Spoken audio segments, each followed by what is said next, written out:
So if you find yourself in an environment where you are restricted and perhaps criticized for the way that you dress, or you're not encouraged to step into the spirit of your beauty, a first practical step I want to give you is check your environment. Are you in the right church? I don't go to church, yet I'm a very spiritual person. I take very seriously my relationship with my Father. I believe in His Son, Yeshua, and I am very much in tune with people and certain things and habits and routines around me that keep my focus and my attention on, am I on the right path, and who am I doing fellowship with? And you don't have to go to church. Some of the things I always hear women say, or people say, when someone says, are you a Christian? Yes, but I don't go to church. You don't have to go to church to be a Christian. In fact, sometimes that is the opposite of what can be helpful. If you have a faith, whatever your faith is, if you're a Christian or if you're Jewish, that's your faith. And I do believe that it is for us it is a private and personal relationship, but the light should be representative of that which we believe. Our light and our shine should be drawing others in, not through just telling them what to do, but actually by living out that which we believe. Let your fruit be the result. Let your fruit be the evidence of who you are and what you believe. So first, just check. Are you in the right church, or are you in the right environment? Because sometimes you won't be, sometimes you are. Sometimes it's really hard and doesn't feel like you're connecting with anybody, but God will tell you, are you in the right place? I left the church that I thought that I loved, and He sent me back, and He was right. And if you don't have that environment, you want to seek out like-minded men and women who are on a similar journey, who have similar beliefs, who are in fellowship for the same reasons. And if none of that is available to you, technology today just taps us into a myriad of endless options with regards to who we want to be in touch with and who we want to learn from and how we want to grow. Technology is an incredible gift. It's a huge bridge to the world out there. So if you don't have an environment or a church, find one or two people. Who do you have in your life who would be considered as trustworthy elders? A man or a woman, or someone who you regard as trustworthy, as learned, as consistent, as approachable. And if you are a woman and he is a man, someone that you can trust. Or if you are a woman and she's a woman, someone who's not going to be jealous of your beauty, because you need to talk about your beauty. You need to talk about your body. You need to talk about sex. You need to talk about all of these things. If you need that kind of guidance, you need to find the person that can guide you. They are out there. If that proves difficult for you, here's something else that you can do that's practical and easy to apply. Take your inspiration from creation. I've been doing this for years and years and years.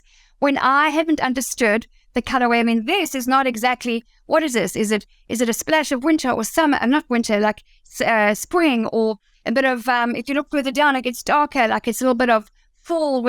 I am not okay with being restricted to just being in autumn. That means I can only wear 25% of the rainbow. That's not okay with me. So I have my own 1, 2, 3 color me style system that works for me and works with my clients. But if you are unsure about, does brown go, can I wear these brown shoes with this green dress? I don't know. Have you looked at the trees outside, the brown bark and the green leaves? If God thought it was okay to put those two colors together, then for me, it's just fine. Does orange go with brown? Can I wear this orange dress with these brown heels?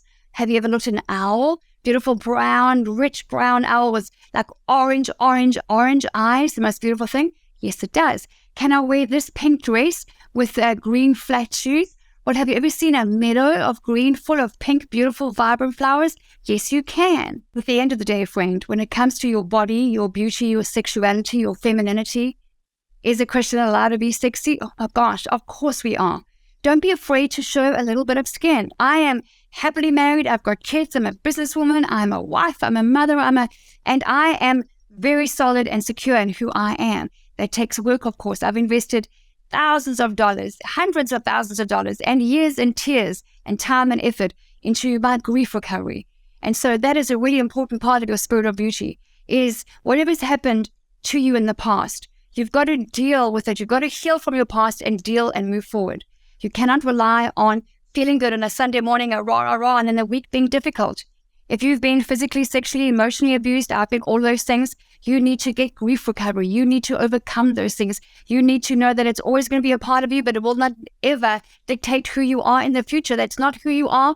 Those are just things that happen to you. If you need support, if you need encouragement, if you need to start slow in a safe and quiet place, join my Facebook group, Dress to Connect, or join on my free webinars, click on the link below, lindapage.com.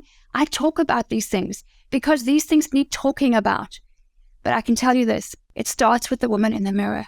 Your beauty, your body, whether or not you're being modest or modern, or whether you're being too sexy or not. As a Christian woman, you are allowed to be sexy, damn it. Oh my gosh, of course you are. As a Christian woman, you are to love the woman in the mirror. Therein lies the challenge. Therein lies the opportunity. Is the day that you choose, and today is Tuesday.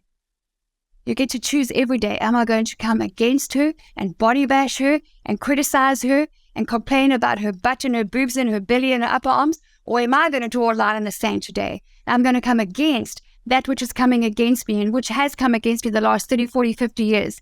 Am I going to say, no more, like I did years ago? It's exactly what I did. I got to my early 40s about a decade ago. I'm like, I'm done.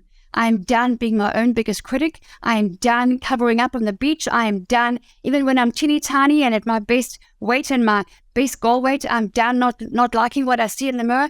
I'm done with that BS. And I'm done with the BS that I've been taught for years and years out there in the marketplace and in churches, which is that Christian women, it doesn't matter how they dress, because beauty is only on the inside. And then listen, you want to talk about scriptures and relate scripture, can get on one of my webinars. I actually have a whole section dedicated to what the Bible says at which time, about what, and how come, and in what color. And actually what 1 Peter 3 verse 3 is actually all about. One of the most misread, misinterpreted, and misused, abused scriptures in the Bible when it comes to a woman's spirit of beauty. Forgiveness lies at the heart of your spirit of beauty, and your spirit of beauty starts with your heart. And it begins with you making a commitment to the woman in the mirror, apologizing to her, asking her forgiveness for all of the self-hate and the self-rejection and the self-criticism that you have bestowed upon her all of these years.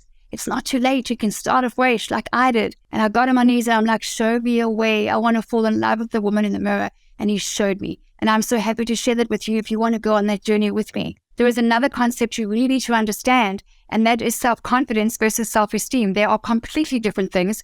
One is trust in God, one is trust in yourself, and one is a gift that is given, and another one is that which you build upon the gift that is given. That alone is an absolute total game changer when it comes to your personal style. Because here's the truth about you, my friend. You are a woman of substance, a woman of strength, a woman of style and success. But you need to learn how to dress on the outside that reflects the woman on the inside. And here's the good news. Style is just a skill. You can learn how to build a beautiful wardrobe on a budget that is customized to your body shape, your lifestyle, your personality, your profession. Style is just a skill. But it starts with you making a commitment to the woman in the mirror, saying, I am going to upskill, I am going to increase my value, I'm going to invest in myself, because it's not just wise, it is biblical to invest in yourself and prioritize yourself. Doesn't it say, love your neighbor as yourself? Mm-hmm. As women, we take such good care of everybody else. We take care of our marriages, of our children, our families, our community, our church, our business, our friends. We take such good care of others that we lose ourselves somewhere along the way. Then we get frumpy and grumpy and we can't understand what happened. What happened was we outsourced our faith when it comes to what our Creator actually says about our spirit of beauty. So I invite you to join me on this incredible path of understanding who you are, what you stand on, and actually what is behind your spirit of beauty, the power and the purpose behind it, because it has power and it has purpose. Next time you go to the grocery store, do me a favor and try something. If you're going in your t-shirt and your jeans and your hair's in a ponytail, do me a favor and just put on some beautiful bold red lipstick or hot pink or whatever blows your hair back. Put on a big pair of hoop earrings. Just make an effort, just going to the grocery store, just running your errands, just going on the school run. And test and track what the response is to you. Test and track, by the way, if you've got kids, how they respond to you. The presidential position that is mom is one that requires a uniform, and it does have a uniform. I've been homeschooling mom with babies on hip and toddler and cooking and homeschooling and running errands, and there is a very simple, stylish wardrobe that you can build for yourself that is kind of an interim with babies on the hips and toddlers at your knees kind of style. There's a shelf or 2 or 3 for that. Style is just a skill. I have got client after beautiful client who have come out of harsh religious backgrounds, who have stepped into the light and made a decision to disconnect from the chains and the bonds and the bounds that was religious training around women are just there to procreate, and dressing up is vain, and looking good is selfish, and red is evil. Well, let me tell you something. That's my favorite freaking topic on the planet. And I will take any pastor, any preacher on with Bible in hand saying, show me where it says that. I'm going to end with one thing that is going to help you. I will make it two things. Number one, red is a powerful, beautiful, biblical color. I did a survey years ago and I asked the men, Christian men, all of them, what is the color you love to see women wearing? Guess what they said? Red. And then I asked the women, an even larger number of women, what is the color that you love to wear that makes you feel beautiful and bold and sexy? Guess what they said? Red. Guess what's not in your wardrobe? Those beautiful clients of mine who realized the power and the beauty behind red, once they stepped into the light, once they removed the shackles of that religious bound up training, they started wearing red, they started having fun with fashion, and guess what?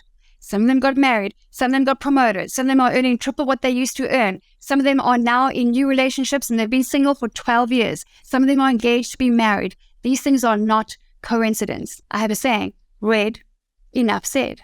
As a next step then, join Dress to Connect on Facebook and join a large number of women who are like-minded on a similar journey to getting up, dressing up, and being that bold light on the hill that we know we are called to be. Or go to the link below, lindapage.com, and join my next free webinar where I dive deep into what the scriptures say about fashion and our body and our spirit of beauty. Because I'm here to tell you this.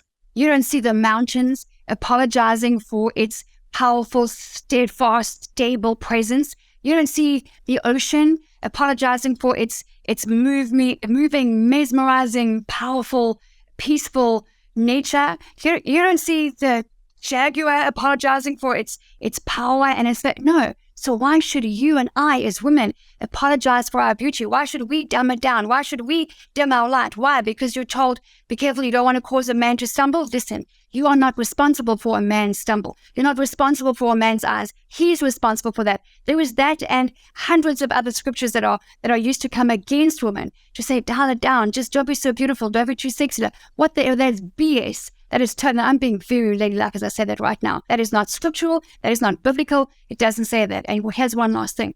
Don't say I am enough.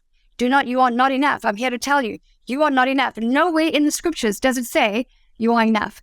It says you're a royal priesthood. It says you are a set-apart nation. You're kings in the marketplace. It says you're beautiful. It says you're majestic. It says you're splendid. It doesn't say you're enough. That is a worldly response to a worldly attack on your spiritual beauty. This is my favorite topic on the planet. Join me on this journey, friend.